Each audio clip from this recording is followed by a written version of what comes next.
Heyo everybody, Haku here with my live reaction for Tower of God. I think it's 474 this week, but either way, I know it's Season 3, Episode 57. But yeah, 474 this week. I'm super excited. It seems like, okay, so we got a lot of different stuff going on. We got this new sniper, Lopobia Lafav, who is going to try to kill Evankhell, apparently. And I like that we actually got the number specifically, and it also works into that explanation that we were just given of, oh, if they're in the top 300, they need to be like a real fighter, a real killer. They need to have that ability. But the big thing that I was thinking of clicking onto this was we just had Baam and Cha getting interrupted by Baam and Kallavan. So I think that White's going to jump in here because we know that he's supposed to be going after Kallavan. And White versus Kallavan the first time was really cool. I'm going to try to make this intro kind of short. I really need to catch up on reviews because there's just so many discussions I want to have.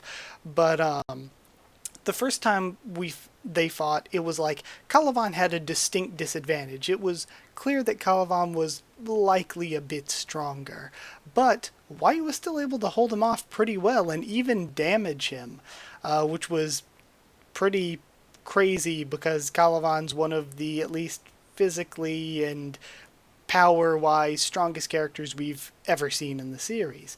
So it was cool, and with White being at full power, who knows what we could see happen this time.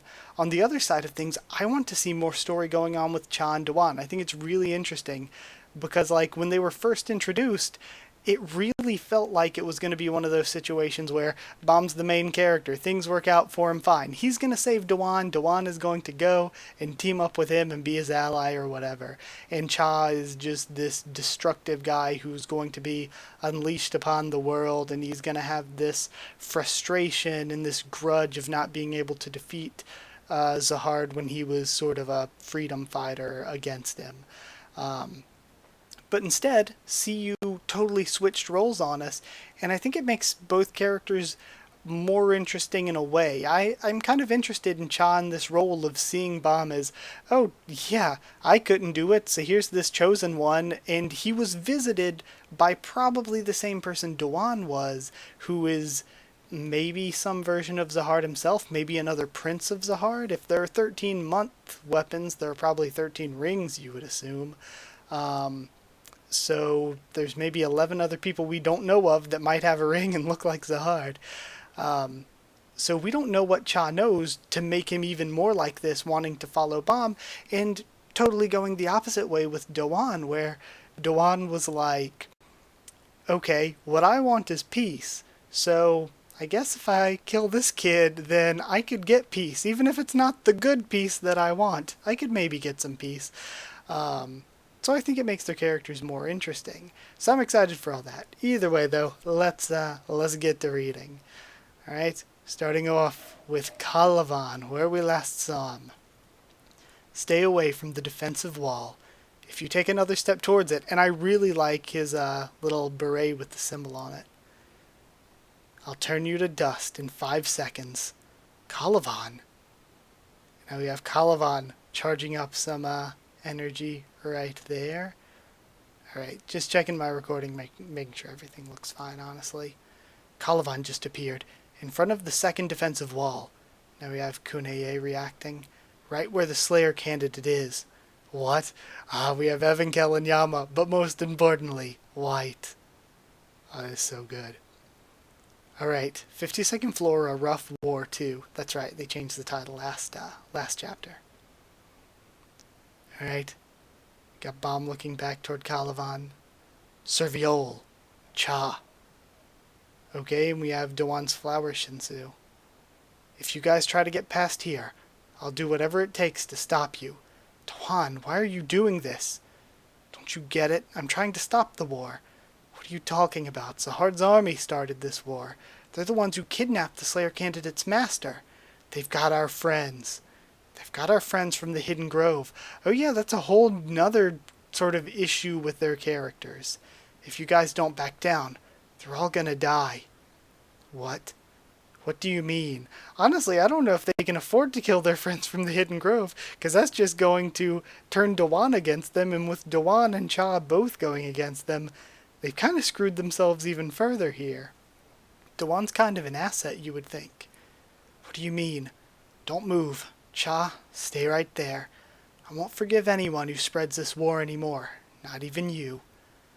What should I do? Thinks Baam. I've got to break through that wall first. I'm sure he wasn't kidding when he told me I've got 5 seconds. Come on, are we going to get white jump again? That man is definitely one of the strongest men in this war. It's really cool. Okay, now we're going back to Karaka and Chonhee. I'm glad we're getting to see more of them. I'd been wanting to see more of Karaka. Soldiers are dropping like flies, and a so-called Slayer is only concerned about defense. You don't deserve the title of Slayer, Karaka. Karaka, Kallavan just showed up. What? Over by the Slayer candidate. I think he was after the Slayer candidate the whole time. And he turns over. Alright, I'm on my way. And we see all of the dark orbs floating around. That's it, I've had enough, says Chonhee, doing that one eye closed thing again. Of your little tricks. And she slams the Shinsu down, it looks like. Alright. That almost looks kind of, Dansulsa-ish. The way she slammed the ground, it looks like it's impressing on all the orbs around her. Even the ones she didn't directly hit. That coward. After all that defense, now you're hiding. I'm gonna hunt you down and kill you. I really like Karaka's powers and how they're just not straight up normal, I guess beams, normal attack powers or anything. How he has sort of the respawn powers and the orbs and stuff, and of course the armor inventory. Evankhell, did you hear? Kallavan's here. I know. Damn that bastard. I was wondering where he was. He was after the kid from the start. I'll be right there. Evankhell's on the move. Don't let her get away. This is interesting. They talked about the Allies and Yuan Sung coming up with the plan to infiltrate. So I wonder where Yuan Sung is in all of this. What? She's moving all of a sudden. I was finally in position and getting ready to shoot her, says Lafav. What a pain. I wonder, what's so urgent? She's moving in a straight line. I don't even think she knows I'm here. I could probably calculate where she's going if she just slowed down a bit. How can I stop her? Or slow her down? Maybe. I should put out some bait. Vice Squadron Commander, my name is Lafav. I represent the branch leader of the Lopobia family. Listen carefully. Okay, so does that mean Lafav is under, what was his name, Dekoko? That'd be interesting if Dekoko's even stronger than 276th place guy. I'm a sniper-type spear bearer. I can only fire 2 shots a day, but they're bullets, packed with extremely powerful Shinsu. They have a very small impact area, so it's hard to hit targets, but they can easily take out even one of the top 300 high rankers at a single shot. If Evankhell took one of these bullets in the head, she'd be dead on the spot. I don't know, because she has the thingy inside of her, the ancient elephant guy, so I don't know what kind of, craziness Evankhell might have to protect herself. I'm trying to stop Evankhell for a second, so I can put a bullet in her. I know it probably sounds like a ridiculous idea to you, Commander, but... And then, of course, his plan is unintelligible to us. Would you help me? All right, I'll do as you say. I like that Alpathian is actually seeming somewhat useful in this fight. Stay away from the defensive wall, or you're dead meat. Damn it. What now? Oh, Karaka got there fast. And, Kallavan stops him. It's been a while, Kallavan. You've sure moved down in the ranks since I last saw you. Karaka, I'm here to save my master. Freaking love Karaka. Slayer Karaka, right? What are you doing here? I thought you were fighting Division Commander Chonhee. I locked her away before coming here. Locked her away? Where? Okay. I could tell you, but then I'd have to kill you. Viol. Well, the two of us will attack together, just like back in the cage with Yama. But this time, you stay as far back as possible and watch my back. Then, when you get a chance, sneak over to the wall and break the spell. I'll make sure you have a chance to get over to the wall. Alright, now, let's get started. Are they teaming up? Thinks Kallavan, and of course Kallavan not being an idiot here. Meathead, but not an idiot. 2 of Ha Jinsung's students, attacking me at once. What a strange feeling. Could it be destiny? Oh yeah, because they're all sort of sibling disciples in a strange way. Alright, I apologize in advance, Jinsung. I may have to kill 2 of your students here. And now we have Evankhell burning toward Elpathian, it seems. Hey, Blue Freak, stop getting in my way. I'm the Vice Squadron Commander of Squadron 4 of Zahard's army. I'll never let you get out of here. Okay, so we're seeing another Transcendental skill. Elpathian's Transcendental Lighthouse skill. Crystal Mirror Room. So it's almost like the crystal that the nest is built around. I like that there's that similarity there. And of course I love that we're seeing what a strong light bearer can do. Alright. Now we have flames whirling around it. And then it smashes. That's no use. I'm busy. It didn't even last 10 seconds. Stop wasting my time and get out of the way. If you don't, I'll kill you right here. And she's probably going to get hit, and it's going to be a cliffhanger, and I'm going to be stuck with that, aren't I? But I think like I said, I think she'll probably be okay. She has the elephants of Sanuo. It's impossible for your lighthouse to stop Evankhell long enough to get a clear shot, Vice Squadron Commander. But at least you can slow her down. Right now she's very tense, so even slowing her down will be enough to get on her nerves. So after you get in her way, just keep blocking her from moving forward. If you do that, she'll have to stop at least once. And that's when... I thought it would be interesting if here she kills Elpathian and Lafav was just brutal this entire time. Like, well, if she kills you, that'll be enough time for me to shoot her. Like if Lafav pretty much got Elpathian killed. That'd be pretty cold. And that's when she'll... And then she hits him. Oh! Kill you... What? Is Elpathian actually going to die? What? She may be powerful, but she can't kill you, an advanced light bearer, from a distance. She'll probably be so desperate to get past you that she'll come in for a close range attack. I'll keep aiming right for the spot where you are.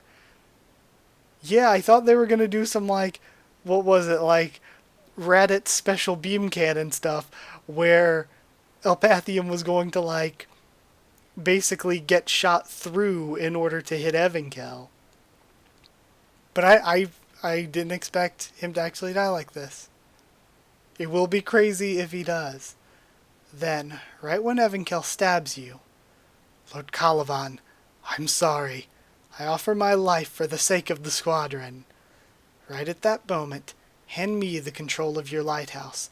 Then I'll send the trajectory for my bullet, and use the lighthouse to clear a small path in the surrounding flames. Once I do that, my bullet will travel through that small opening. Amazing. And plant itself right in her head. And he fires. This is truly a death. And then we see the shot going off. Worthy of Zahard's Vice Squadron Commander. Did it actually hit her, I wonder? Because right here it looks like the art doesn't even make it look like it's like going through her head, but rather just a bit over it. We see this look on her face. Elpathian falling backwards. We do see blood. Alright. I don't know. We're probably going to get cliffhangered, but I don't think Evankhell's going to die. Like, even if she does get hit, I feel like we could just have her, like, standing back up all Frankenstein-ish. Because, like, when we've seen Kelhelm get, like, a spear that pretty much took his body nearly in half. It created such a big hole in the center of his body, and he healed himself. Or Kallavan surviving so long with a huge hole in his stomach. It kind of makes me think that really strong people can survive things, but especially Evankhell because of the ancient. So again, it's one of those situations where until I really see confirmation, I'm just gonna be skeptical for right now. But yeah, this was really fun. I like the Chandawan stuff that we got. The Baam and Kallavan stuff seemed a little bit like they were just kind of like...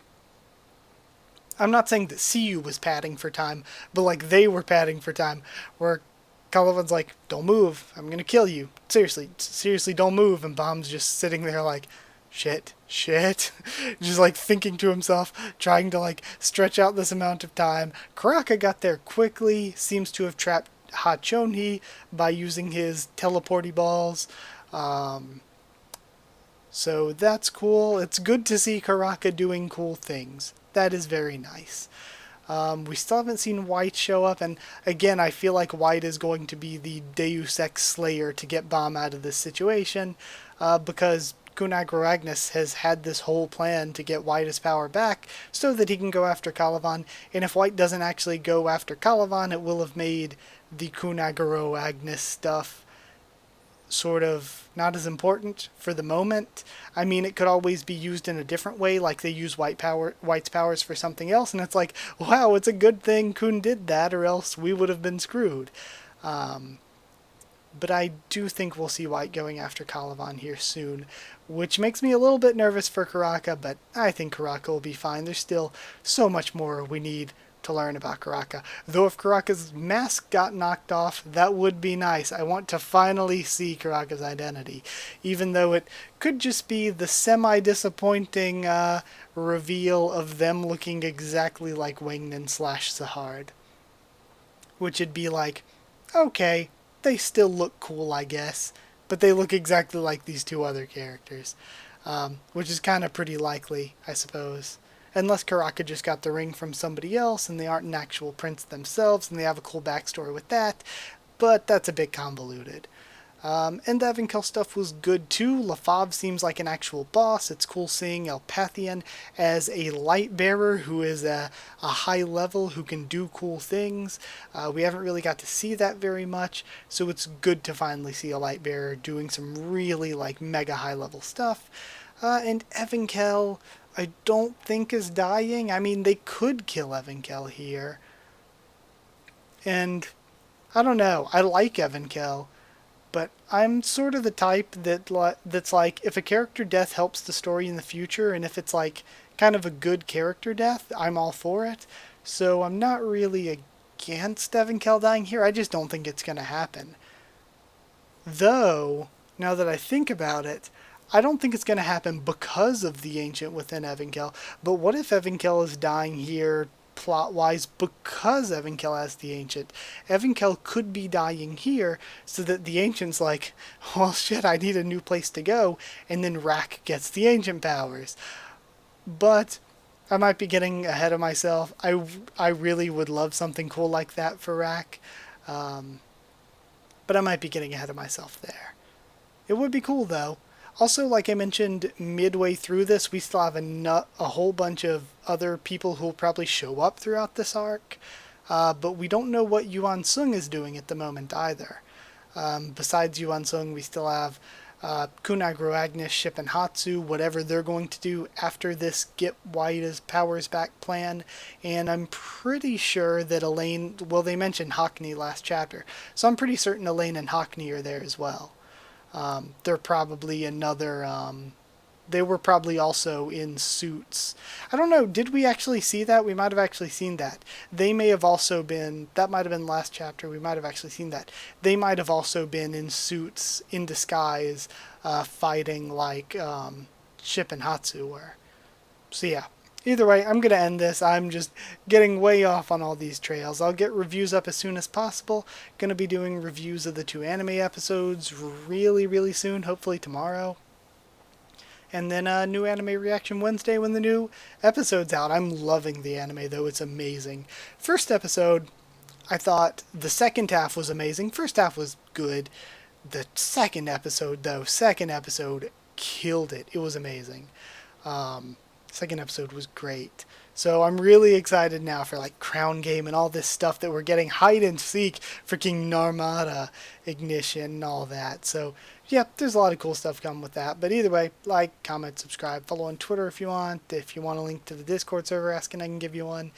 And if you want to help support the channel on Patreon, it's patreon.com/Haku of the Tubes, or a link will be in the description. That would super duper help. But even if you don't, just thank you for being a part of the community and all. Either way, that is it. Thank you so much for watching, and I'll see you all next time.